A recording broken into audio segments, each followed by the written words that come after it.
cachaça, por favor não me aborreça. Você desça pra barriga, mas não suba pra cabeça, ai, ai. Ai, cachaça, por favor não me aborreça. Você desça pra barriga, mas não suba pra cabeça, ai, ai. Desce mais um pisco sour porque acabou o vinho tinto. Fala, seus pés de cana, está no ar o podcast Revolta da Cachaça, falando sobre história, música e o que tiver em promoção no bar. Hoje falaremos do 11 de setembro que os americanos causaram, do dia em que um presidente democraticamente eleito se negou a renunciar e se matou antes de ser capturado pelos militares. Antes de morrer, falando ao seu povo pelo rádio, ele disse o seguinte: se vale morrer por tudo aquilo sem o qual não se vale viver.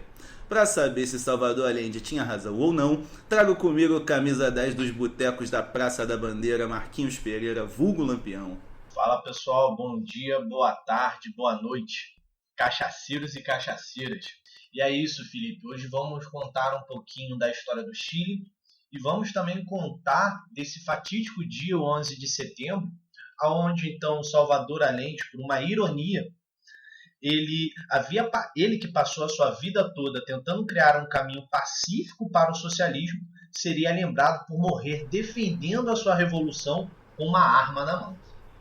Moleque, a gente vai começar a falar sobre o Chile, mas antes disso a gente sempre tem aquela velha tradição do Revolta da Cachaça, aquela de colocar várias musiquinhas que contextualizam e jogam os nossos ouvintes nesse sentimento coletivo de entender o que aconteceu no Chile. Então, para começar, eu quero trazer aqui ela, a Mon Laferte. Marquinho, essa cantora, quando foi lá receber o Grammy, naquele contexto das manifestações chilenas de 2019, ela botou a boca no trombone e denunciou para o mundo inteiro a violência policial contra as manifestações do povo chileno, denunciou os mais de 100 mortos, os casos de tortura, os estupros e, além disso, ela canta pra cacete. Então, escutem aí com todo carinho Mon Laferte cantando Tu Falta de Querer.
Essa música é bonitinha demais, ela é tão linda que eu até mandei um áudio cantando essa música pro Lampião. No ukulele, assim, voz e ukulele, não é voz e violão não, que é voz e ukulele. Mandou muito bem, parabéns.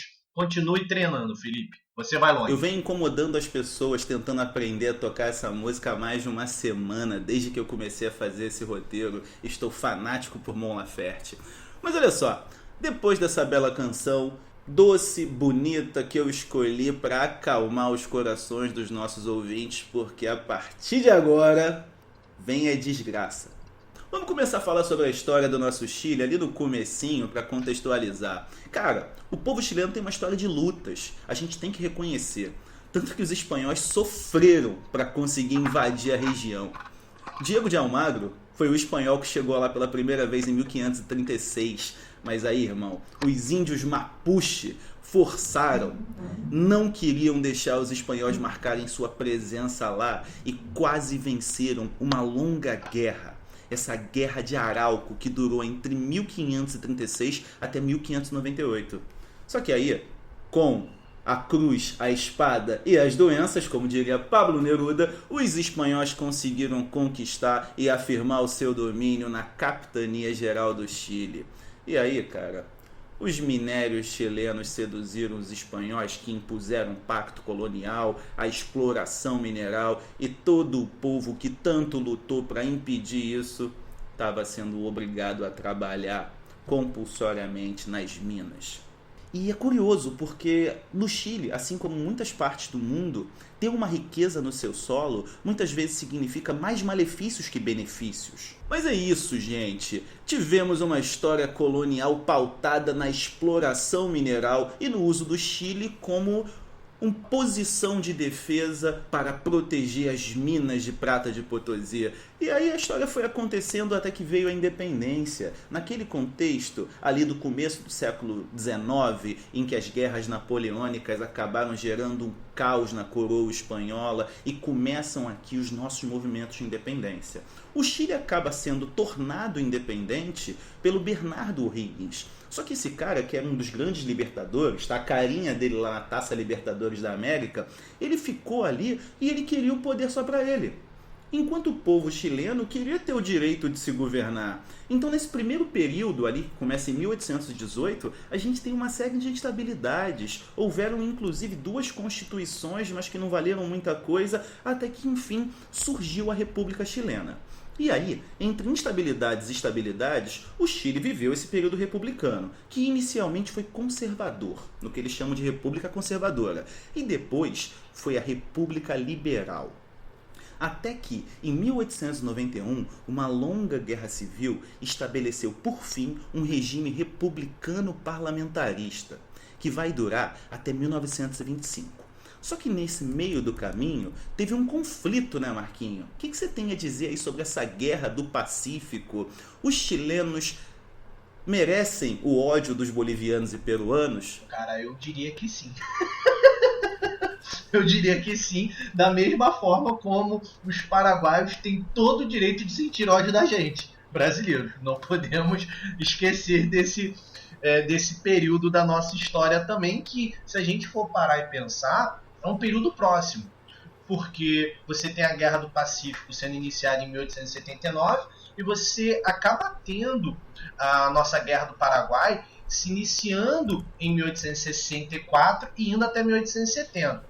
Mas o que é interessante da gente compreender para falarmos da Guerra do Pacífico é entendermos também a questão econômica. O Chile, que está vivendo esse processo político de consolidação, ele acaba vindo numa estratégia econômica voltada para a agroexportação, onde ele acaba exportando muito trigo, ele também vai ter uma certa relevância também com a questão do gado, porém, o mais importante, sem sombra de dúvidas, é a exportação do minério.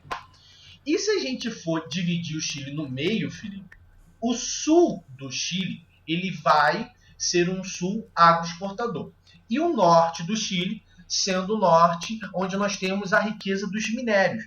Sendo esses minérios principalmente o cobre, o carvão e o nitrato. Só um parêntese aí, Felipe, antes de você contribuir também um pouquinho. Cara, como essa parada do nitrato eu acho que está muito evidente nos dias atuais. Algumas semanas atrás, eu não sei se você lembra, nós fizemos o caso de Beirute, né? A explosão de Beirute que estava relacionado diretamente a esse minério do nitrato.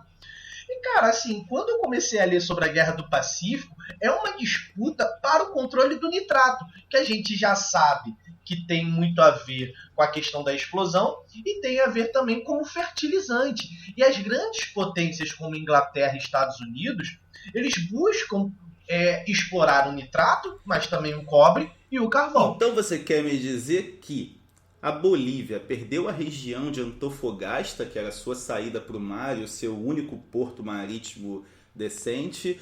O Peru perdeu a região de Tarapacá, tudo isso por causa de cocô de pássaro? Se a gente for interpretar através dessa perspectiva, faz sentido o que você acabou de Porque falar. é isso, né, cara? O cocô dos pássaros fossilizados vira o que eles chamam de guano, que é essa fonte de nitrato, né? Se a gente também for parar e pensar que combustível como petróleo é um combustível fóssil também, é todo mundo morto, tá ligado? Mas é isso daí. É isso, moleque. É o revolta da química orgânica. Coisa maravilhosa. Estamos mudando de área. A evolução não para aqui. Mas é curioso, Marquinhos, falando sério agora, é que o Chile realmente tinha um perfil expansionista, mas isso tem a ver com o próprio contexto de que muitas independências aconteceram e muitas fronteiras ainda não estavam definidas. E nem todas foram sendo definidas de maneira harmônica. A Guerra do Paraguai tem muito disso de conflito de fronteiras, não só uma saída para o mar, era além disso. E o caso da Guerra do Pacífico também. Só que a questão é, o fato do Chile ter uma posição geográfica favorável, um longo litoral e uma riqueza mineral bastante forte e importante, fez com que aquela região atraísse o interesse de grandes empresas. Então é justamente por isso que empresas inglesas que tinham relações no Chile, marcavam o território de lá, começaram a se interessar e a forçar a barra para o governo chileno se apropriar de regiões de países rivais. Justamente por isso, a Bolívia e o Peru fazem um tratado de auxílio mútuo para poder combater o Chile em casos de agressão. O problema, galera, é que simplesmente a Bolívia e o Peru junto não deram dentro com o Chile. Mas isso não é só por causa da grande competência chilena que usava armas que eram sobras da Guerra Civil Americana. É porque também boa parte da marinha peruana, que era bem qualificada naquela época, acabou afundando num acidente, num abalroamento com pedras submersas em alguma parte do mar. Então isso ferrou qualquer possibilidade de resistência e os chilenos tomaram os territórios dos rivais. O que a gente acaba esquecendo de falar, que tem essa questão territorial, a busca por uma grande riqueza que se encontra no deserto, tá? Mas a gente esquece de observar, tá, o contexto externo nessa época. Porque se a gente pega a década de 70 do século XIX, a gente está tendo uma grande crise econômica do capitalismo. E se você está tendo uma crise econômica das grandes potências imperialistas da época, como a Inglaterra, isso vai acabar tendo consequências no Chile, que era controlado pela Inglaterra. Por isso que a Inglaterra também vai estimular, tá, e vai pressionar os chilenos a contra-atacarem, como se fosse uma alternativa para solucionar aquele problema econômico. E aquele problema econômico, que a gente sabe que você vai ter a queda dos preços dos minérios, provoca problemas sociais. Então, os trabalhadores eles vão ter uma péssima condição de trabalho fazendo greves. Então, ao mesmo tempo que você busca a Guerra do Pacífico para solucionar um problema econômico, imperialista e uma questão territorial sua, você também está tentando resolver os problemas sociais que são com aquelas agitações. Então, partindo da fala do grandíssimo Lampião, que, em outras palavras, disse que quando dá problema aqui na América Latina, em geral começa fora, eu gostaria de trazer, sabe o que para os nossos ouvintes, Marquinhos? Um dos grandes hinos da nova canção chilena, a canção El Derecho de Vivir en Paz, de Víctor Jara. Marquinhos, essa canção é o hino cantado pelos jovens manifestantes e militantes chilenos nas manifestações. Então tu imagina 200 mil pessoas nas ruas de Santiago se manifestando contra a violência policial, contra a falta de aposentadoria e todo mundo cantando a mesma música junto. Tá ligado? É o tipo bêbado equilibrista do Chile, é um hino contra a ditadura, principalmente porque o Víctor Jara foi um dos primeiros a morrer lá no Estádio Nacional. Então vamos subir o som pro Víctor Jara cantando o seu clássico, só pra fazer vocês sentirem qual era a vibe do momento.